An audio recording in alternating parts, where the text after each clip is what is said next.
Comment bien débuter son élevage de poulets de chair et comment éviter au maximum la mort des poussins. Dans cette vidéo, je vais te montrer à toi qui regarde cette vidéo de A à Z comment bien débuter ton élevage de poulets de chair afin d'obtenir des poulets de qualité à la fin de leur croissance. Donc reste jusqu'à la fin et ne saute aucune étape si tu veux vraiment bien débuter ton élevage de poulets de chair. Salut chers abonnés, j'espère que vous allez bien. On se retrouve aujourd'hui pour une nouvelle vidéo sur comment bien débuter son élevage de poulets de chair et comment éviter au maximum la mort des poussins. Je fais cette vidéo car il y avait plusieurs éleveurs qui me demandaient à travers mes forums, WhatsApp et Facebook des astuces pour bien débuter leur élevage de poulets de chair afin d'obtenir des poulets de qualité à la fin de leur croissance. Vu qu'ils étaient nombreux et que je ne pouvais pas répondre à chacun individuellement, j'ai alors décidé de faire cette vidéo. Avant de continuer, je te prie à toi qui regarde cette vidéo de m'ajouter un like en tapant sur le gros pouce bleu. Et n'oublie pas de t'abonner et d'activer la cloche de notification pour ne pas rater les prochaines vidéos. Si c'est fait, on se retrouve juste après l'intro de la chaîne.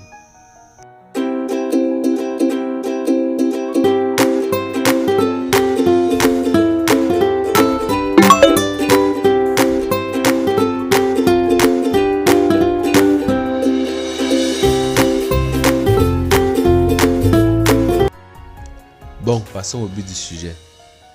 Pendant les 10 premiers jours de vie, l'environnement du poussin évolue. Dès l'éclosion au bâtiment d'élevage, un nombre important de changements vont survenir dans comment et d'où le poussin tirera ses nutriments. La performance finale et la rentabilité du poulet de chair dépendent de l'attention portée aux détails tout au long du processus de production.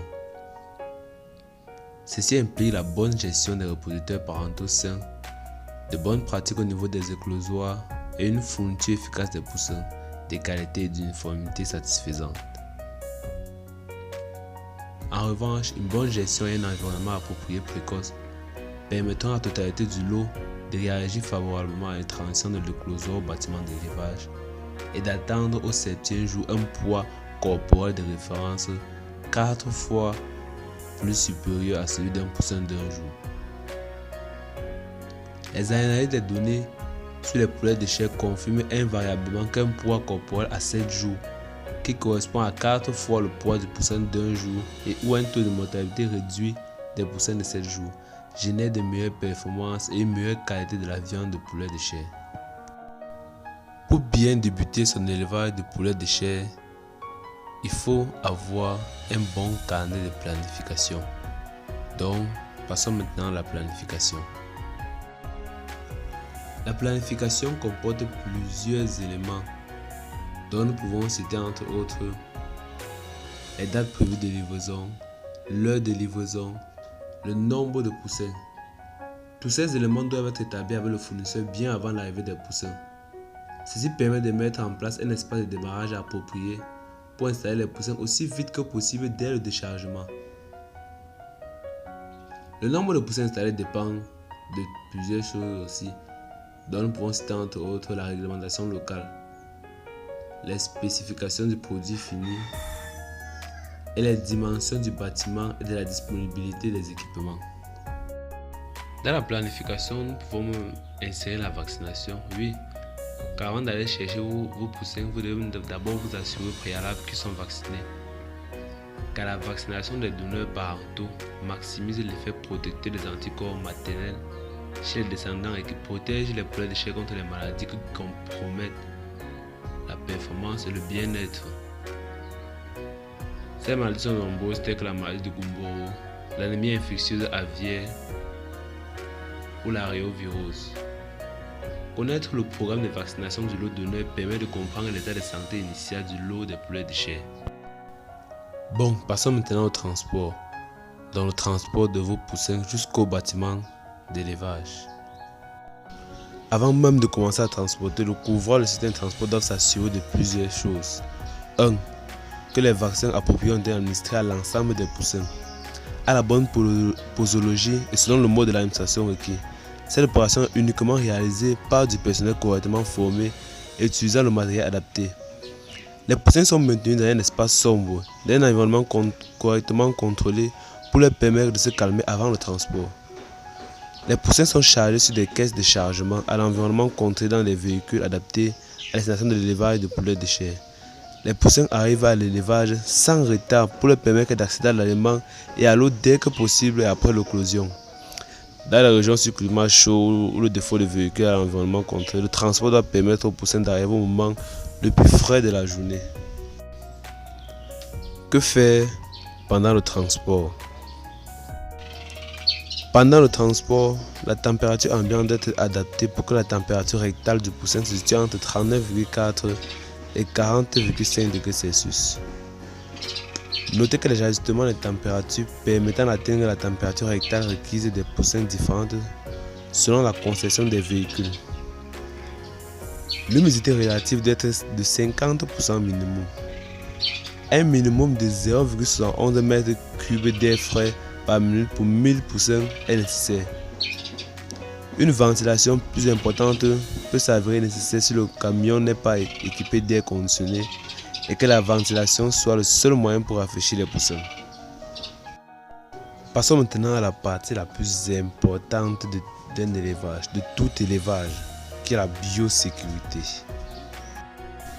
Chaque site doit être géré de manière à n'accueillir que des oiseaux de même âge, selon le principe de vide sanitaire all in, all out. Les programmes de vaccination et de nettoyage sont les plus compliqués à mettre en œuvre et moins efficaces sur les sites accueillant des animaux d'âge différents. Il est plus que favorable que des problèmes de santé apparaîtront et que les performances seront sous-estimées.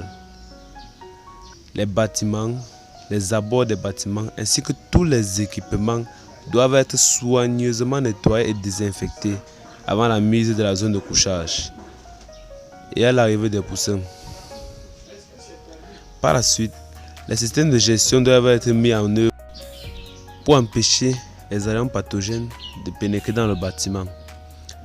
Avant de pénétrer dans l'élevage, les véhicules, les équipements et le personnel doivent être désinfectés.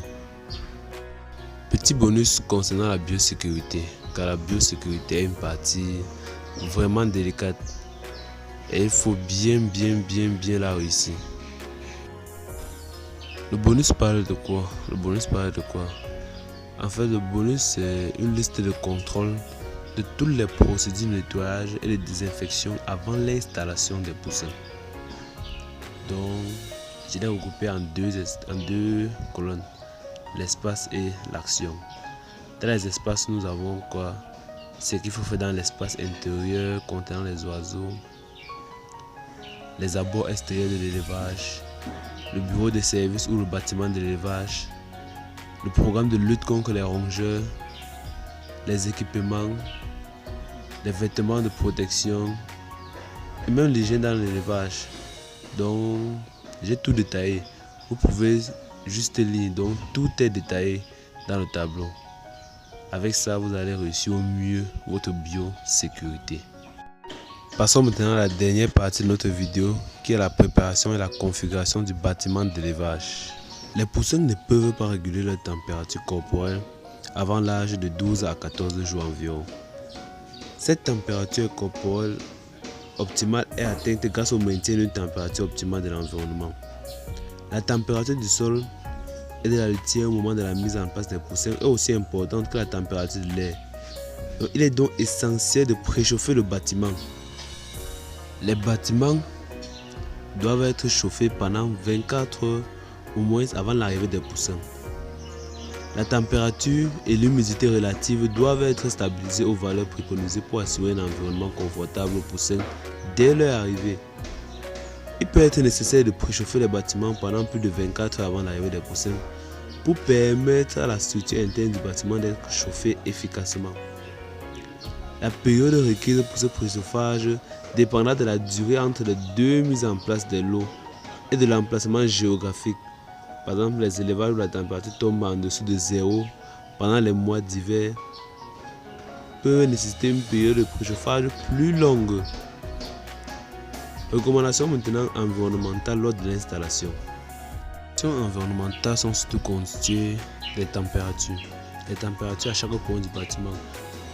Comme par exemple la température ambiante se situe entre 30 degrés pour un démarrage sur toute la surface du bâtiment et la température de la litière qui est de 28 à 30 degrés Celsius. La température doit régulièrement être surveillée pour garantir un environnement homogène dans toute la zone de démarrage. Cependant, le comportement des poussins reste le meilleur indicateur des conditions environnementales. La litière doit être uniformément répartie sur une profondeur de 2 à 5 cm avant l'arrivée des poussins. Une litière inégale peut générer l'accès à l'eau et à l'aliment et peut entraîner une perte de l'uniformité du lot. Une litière de 5 cm peut être nécessaire dans les régions géographiques plus froides, même si la période de préchauffage a été étendue pour fournir une meilleure isolation. L'eau fraîche et propre doit être disponible en permanence à l'ensemble des oiseaux avec des points d'accès installés à une hauteur adaptée. Des lignes d'abreuvoir avec pipette doivent être installées et emprisonner 12 oiseaux par pipette pour les abreuvoirs en cloche, minimum 6 abreuvoirs pour 1000 poussins. De plus, lors de la mise en place, il est conseillé d'ajouter 10 mini-abreuvoirs ou plateaux supplémentaires pour 1000 poussins. Les conduites d'eau doivent être emprisonnées juste avant l'arrivée des poussins et les bulles d'air doivent être supprimées. Si on utilise des lignes à pipette, il suffit de taper ou de secouer les lignes jusqu'à ce qu'une goutte d'eau apparaisse à chaque pipette. Ces produits permettent également aux poussins de trouver l'eau plus rapidement dès qu'ils sont installés dans la zone de démarrage. Dans le cas d'abreuvoir en cloche, il est nécessaire de vérifier que tous les abreuvoirs sont bien remplis d'eau. Il ne faut pas donner d'eau glacée aux poussins. Au début, il convient d'apporter un aliment texturé sous la forme de miettes ou de mini-granulés. Examen de poussière. Dans les plateaux d'alimentation, 1 à 1000 poussins et une feuille de papier répartis sur 80% de l'espace de démarrage. Le papier est repositionné le long des systèmes automatiques d'approvisionnement en aliments et en eau pour faciliter la transition des aliments ajoutés et les systèmes automatisés. Au moment de leur mise en place, les poussins doivent être mis directement sur le papier pour leur permettre de trouver la nourriture immédiatement.